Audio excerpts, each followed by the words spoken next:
হস্তিনাপুরের রাজার নাম বিচিত্র বীর্য। তার দুই ছেলে ধৃতরাষ্ট্র পাণ্ডু। পাণ্ডু ছেলে 5 পুত্র।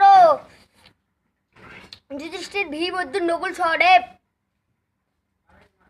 আর ধৃতরাষ্ট্রের পুত্র 100 পুত্র। বড় ছেলে দুর্যোধন আর এক মেয়ে দুঃশলা।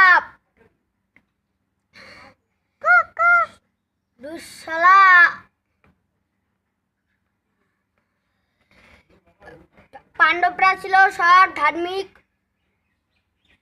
আর কৌরবরা ছিল অসৎ।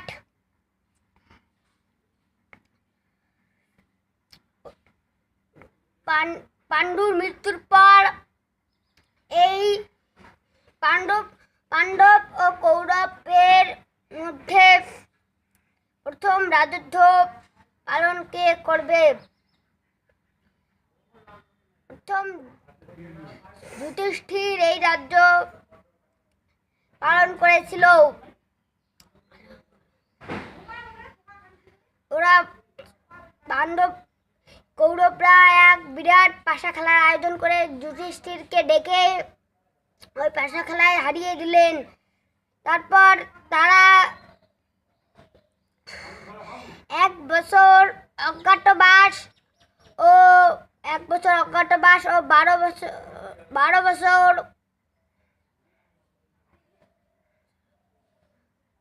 বছর বনবাস কাটালেন। সে হস্তিনাপুরে ফিরে এসে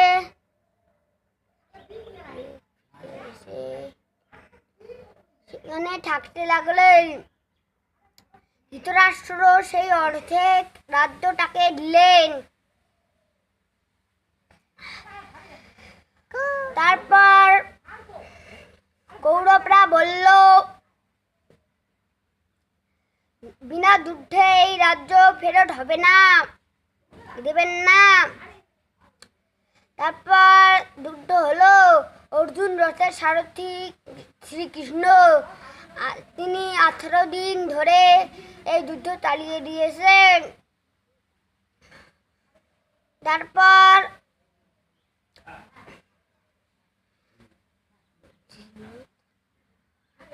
কৌরবরা মারা যান। কৌরব ধ্বংস হওয়ার পর যুধিষ্ঠির আবার রাজা হন।